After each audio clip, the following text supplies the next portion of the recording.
మనోహర్ యాదమ్మ చాలా టెన్షన్ పడుతూ ఉంటారు. అసలు ఎవరు వస్తుందని చెప్పి అనుకుంటారు. అలాగే తెల్లారుతుంది. బాగి అలాగే లాన్ లో వెయిట్ చేస్తూ ఉంటారు. మనోహర్ కూడా అలాగే వెయిట్ చేస్తుంది. రాథోడ్ అలాగే అమర్ ఇంకా ఎక్సైజ్ ఎదురు చూస్తుంటారు. అప్పుడు ఇంకా జీప్ వస్తుంది. ఇంకా కార్లో దగ్గర మనోహర్ చూసి షాక్ అయిపోతుంది. ఇదే కొడైకెనాల్ ఎస్ఐ వచ్చాడు అని చెప్పి బయట చూస్తూ ఉంటుంది. ఇంకా లోపలికి తీసుకెళ్తూ ఉంటారు. ఇంకా ఈ కొడైకెనాల్ ఎస్ఐ ఎందుకు వచ్చారు అమర్ అని మనోహర్ అడుగుతూ ఉంటుంది. నన్ను నాకు యాక్షన్ జరగక ముందు ఏం జరిగిందో చెప్పడానికి అని చెప్పి అమర్ మాత్రం మనోహర్ షాక్ అవుతుంటది.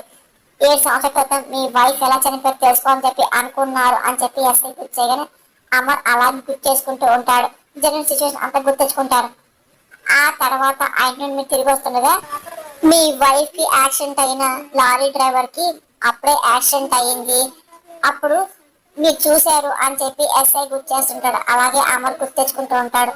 అవును, యాక్సిడెంట్ అవడం సిచ్యువేషన్ అంతా గుర్తు తెచ్చుకుంటూ ఉంటాడు.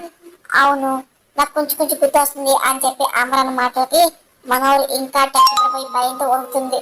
మీ వైఫ్ ని చంపమంది ఎవరో మీతో అతను చెప్పాడు సార్. డ్రైవర్ చెప్పిన అంతా అక్కడ మీకు గుర్తుందా సార్ అని చెప్పి ఎస్ఐ అడుగుతూ ఉంటాడు. ఇంకా మనోహర్ ఇంకా టెన్షన్ ఎక్కువ బయటపోతూ ఉంటుంది. ఇంకా అమ్మకి నేనే చంపేది తెలిసిపోతుంది అని చెప్పి భయం చూస్తుంది. అమ్మని గుర్తించిన ప్రయత్నం చేస్తూ ఉంటాడు. ఇంకా అలాగే తలబట్టుకొని ఇబ్బంది పడుతూ ఉంటాడు. తను ఎవరిపై చెప్పాడని చెప్పి గుర్తించిన ప్రయత్నం ఉంటాడు. ఇంకా బాగా చాలా సంతోషపడుతుంటది. ఇంకా ఈ రోజు ఆయన గుర్తొస్తే ఇంకా మనోహర్ అంత చూస్తారు అని చెప్పి సంతోషం చూస్తుంది. ఇంకా మనోహర్కి ఇంకా టెన్షన్ ఎక్కువైపోతూ ఉంటుంది.